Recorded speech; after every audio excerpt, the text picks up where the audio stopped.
खासतौर से जो रामपुर के हालात रहे हैं उससे अब ये कोई बड़ी बात नहीं है कि लाठी डंडे के दम पे और शासन प्रशासन के दम पे चुनाव किया जाएगा कि भारतीय जनता पार्टी इन के इन प्रकारेण किसी भी तरीके से सत्ता में रहना चाहती है। लोकतंत्र को ताक पे रख रहे हैं ये लोग, और जो चुनाव प्रक्रिया है, चुनाव प्रक्रिया को इस समय मजाक बनाया है। उस पे तो बीजेपी IT सेल और भक्त मंडली और जो RSS के लोग हैं और जो गोदी मीडिया है उसने कुछ नहीं कहा। जब शासन की, प्रशासन की, सरकार की ज्यादतियां बढ़ती हैं तो इनकलाब होते हैं, और जहां भी इनकलाब और क्रांतियां होती हैं वहां सत्ता परिवर्तन इनकलाब करने की जरूरत पड़ रही है। निश्चित तौर पे 24 से पहले बड़ी क्रांति होगी, बड़ा इनकलाब होगा, और आप देखते जाइए सत्ता परिवर्तन भी होगा।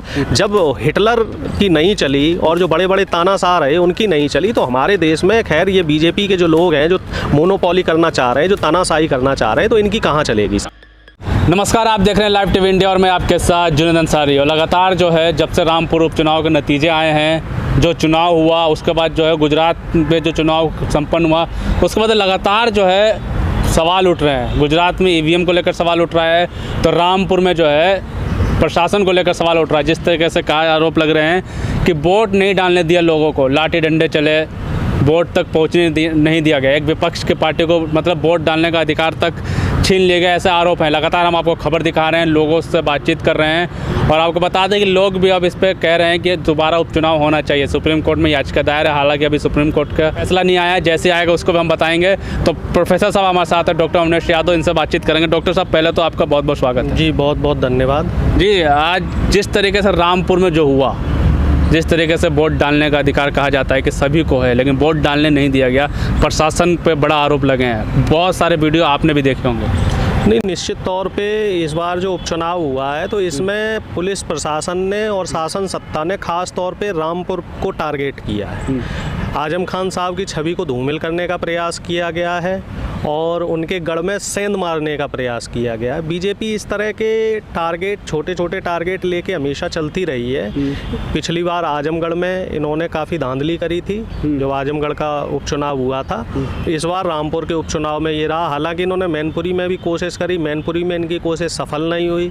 और रही बात अगर हम गुजरात की चर्चा करें तो गुजरात में जिस तरीके से शासन सत्ता का दुरुपयोग किया गया वो किसी से नहीं छुपा है। नहीं तो इतनी भारी अंतर से हार जीत नहीं हो सकती थी। एक पार्टी को 52% वोट मिल रहा है, जहां उस पार्टी का जो जनता के बीच में है बहुत नेगेटिव इम्पैक्ट है। युवा बेरोजगारी से परेशान है, मोरबी की घटना हुई है और तमाम चीज़ें थी, तमाम मुद्दे थे, लेकिन इन सबको दरकिनार करके अगर उस पार्टी को 52% वोट मिल रहा है तो कहीं ना कहीं शासन सत्ता ने ज्यादतियाँ की हैं, लोगों को वोट नहीं डालने दिया गया। अगर वोट परसेंटेज हम गुजरात में देखें तो पिछली बार से कम है, 4-5% वोट कम पड़ा है। और अगर हम रामपुर की बात करें, क्योंकि रामपुर में कई तमाम वीडियो ऐसे आए हैं जो आपको सोचने पे मजबूर कर देंगे कि पुलिस प्रशासन आखिर क्या कर रहा है और क्या सत्ता इसी तरीके से हासिल की जाएगी कि एक बूथ जहां पे 900 वोट पड़ने वहां 100 वोट पड़ रहे हैं और जाति देख के लोगों को वोट नहीं डालने दिया जा रहा है। और कहीं ना कहीं सुप्रीम कोर्ट ने भी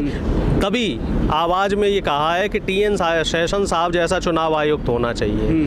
क्योंकि सुप्रीम कोर्ट के जो जज हैं वो भी मजबूर हैं, वो भी लाचार हैं, लेकिन फिर भी उन्होंने दबी आवाज़ में इस बात को कहा है। तो ये भी अपने आप में एक बहुत बड़ा संकेत है कि चुनाव आयोग जो है वो निष्पक्ष नहीं है। इस समय चुनाव आयोग पक्षपात कर रहा है, और इस पक्षपात के ऐसे कई उदाहरण पिछले 1 साल में आपको देखने को मिल जाएंगे। जहाँ 5 राज्यों के जो चुनाव हुए वहाँ भी EVM में गड़बड़ियाँ हुई थी। उसके बाद जहाँ तमाम उपचुनाव हुए वहाँ भी EVM में गड़बड़ियाँ हुई, वहाँ लोगों को और जगह भी वोट नहीं देने दिया गया। और जहाँ ईमानदारी से चुनाव हुआ वहाँ आपने देखा है कि भाजपा को करारी शिकस्त का सामना करना पड़ा है। अगर हिमाचल की हम बात करें, दिल्ली MCD चुनाव की बात करें, तो इन दोनों जगह भारतीय जनता पार्टी को करारी शिकस्त का सामना करना पड़ा है। तो निश्चित तौर पे कहीं ना कहीं ये संकेत है कि भारतीय जनता पार्टी इन के इन प्रकारेण किसी भी तरीके से सत्ता में रहना चाहती है। लोकतंत्र को ताक पे रख रहे हैं ये लोग, और जो चुनाव प्रक्रिया है, चुनाव प्रक्रिया को इस समय मजाक बनाया। क्या लोकतंत्र ऐसे मजबूत होगा क्या, जिस तरह जो रामपुर में हुआ उससे लोकतंत्र मजबूत होगा क्या? नहीं, ये लोकतंत्र मजबूत नहीं कर रहे हैं, ये लाठी तंत्र मजबूत करने पे लाठी तंत्र मजबूत हो रहा है। सब आपने देखा है कि महिलाओं के ऊपर लाठियां बांधी गई, किस तरीके से शब्दों का जो प्रयोग किया गया पुलिस द्वारा, और उन पे अभी तक कोई कार्रवाई नहीं हो रही है। तो निश्चित तौर पे इसमें साफ संकेत मिल रहे हैं कि इसमें योगी जी और भारतीय जनता पार्टी का जो आला कमान है उसकी तरफ से साफ संकेत दिए गए थे कि आजम खान साहब का जो रामपुर की सीट है, इस सीट को कैसे न कैसे करके हथियाना है, इस सीट पे भारतीय जनता पार्टी को जिताना है, चाहे उसके लिए कुछ भी करना पड़े, साम दाम दंड भेद नीति कोई भी रास्ता इख्तियार करना पड़े। आपने देखा होगा कि महिलाओं के साथ कितनी ज्यादती हुई, युवाओं के साथ कितनी ज्यादती की गई, और ख़ास तौर से जो आम वोटर था, जो न्यूट्रल वोटर था, जो ईमानदारी से वोट करने जा रहा था, उसको वोट नहीं देने दिया गया। घरों में जा जा के पुलिस ने डराया धमकाया, पुलिस ने धमकियां दी। मैनपुरी में भी एक वीडियो वायरल हुआ था जहां एक सपा के नेता को वोट नहीं डालने दिया जा रहा था।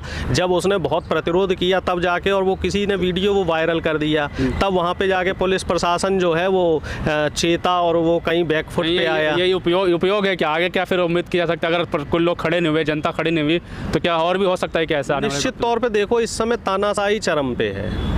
आप देख लीजिए कि एक भारत जोड़ो यात्रा भी चल रही है, और उस यात्रा में भी भारतीय जनता पार्टी कई बार व्यवधान डालने की कोशिश कर रही है। उस यात्रा को मेन स्ट्रीम मीडिया में कहीं जगह नहीं दी जा रही है, जनता उससे जुड़ रही है, तो यात्रा को लेके कई नेगेटिव चीज़ें कही जा रही हैं। तो इसी तरीके से भारतीय जनता पार्टी के खिलाफ जहां भी कोई मुद्दा चलता है तो उस मुद्दे को हमेशा दबाने की कोशिश की जा रही है। आजम खान साहब को अगर हम ले लें, चूंकि हमारा मुद्दा रामपुर पे है तो हम उसी पे चर्चा करेंगे। आजम खान साहब की अगर हम बात करें तो आजम खान साहब ने मुरादाबाद मंडल में क्षेत्र के लिए, गरीब तबका है, जो किसान है, मजदूर हैं, महिलाएं हैं, युवा हैं, उनके लिए हर संभव काम किया। एक समय पे उनको जो है अपने समाज का एक मसीहा टाइप की उनकी छवि थी, लेकिन भारतीय जनता पार्टी ने उनकी छवि को डैमेज करने की कोशिश की।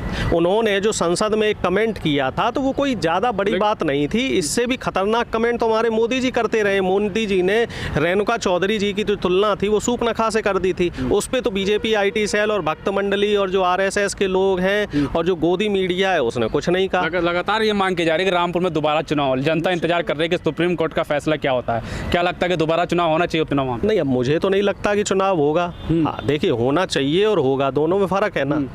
होना तो चाहिए, सब कुछ निष्पक्ष होना चाहिए, लेकिन क्या इस समय वाकई चीज़ें निष्पक्ष तरीके से हो रही हैं? आपको जानकारी है इस बार संसद में 16 विधेयक पास किए जा रहे हैं, और जो ये 16 विधेयक हैं इनमें से कई विधेयक ऐसे हैं जिनमें विपक्ष की सलाह मशवरा नहीं लिया गया, विपक्ष की मर्जी नहीं जानी गई, विपक्ष से बातचीत नहीं की गई। सुधार बिल भी तो लाने की कोशिश की जा रही है, चुनाव सुधार किया जाएगा? नहीं, चुनाव सुधार नहीं किया जा रहा है। ये भारतीय जनता पार्टी अपने पक्ष में कैसे चुनाव को डाइवर्ट किया जाए उसके लिए काम कर रही है। अब लाठी सही चुनाव होंगे क्या? निश्चित तौर पे जो उपचुनाव में देखने को मिला, जो गुजरात चुनाव में देखने को मिला, खास तौर से जो रामपुर के हालात रहे हैं, उससे अब ये कोई बड़ी बात नहीं है कि लाठी डंडे के दम पे और शासन प्रशासन के दम पे चुनाव किया जाएगा। आप अगर भारतीय जनता पार्टी के वोटर हैं तो आपको वोट डालने दिया जाएगा, और अगर आप भारतीय जनता पार्टी के वोटर नहीं हैं तो आपको वोट नहीं डालने दिया जाएगा।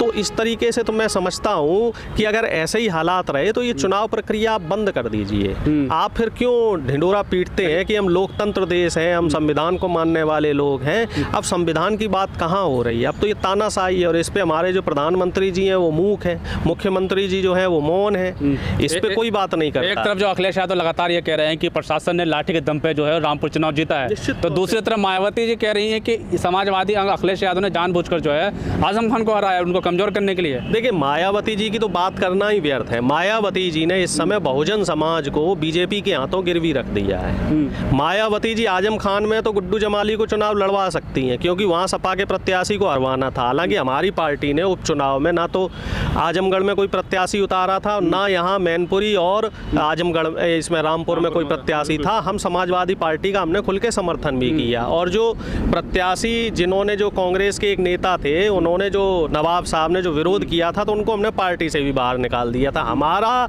जो नीतियां हैं वो इस समय स्पष्ट हैं कि हम भारतीय जनता पार्टी के विरोध में हैं, और भारतीय जनता पार्टी की जो गलत नीतियां हैं उनका हम खुल के विरोध कर रहे हैं। एक बार को वोट डालने नहीं दिया जाएगा क्या? अधिकार छीन लिए जाएंगे? नहीं, इतना आसान नहीं है साहब, इतना आसान नहीं है। अगर आपकी जातियां इसी तरीके से बढ़ती रही तो विपक्ष सड़क पे आएगा, और जो जागरूक लोग हैं वो भी सड़क पे आएंगे। भाई, इसी तरीके से तो इंकलाब और क्रांतियां होती हैं। जब शासन की, प्रशासन की, सरकार की जातियां बढ़ती हैं तो इनकलाब होते हैं, और जहाँ भी इनकलाब और क्रांतियां होती हैं वहाँ सत्ता परिवर्तन इंकलाब करने की जरूरत पड़ रही है। निश्चित तौर पे 24 से पहले बड़ी क्रांति होगी, बड़ा इंकलाब होगा, और आप देखते जाइए सत्ता परिवर्तन भी होगा।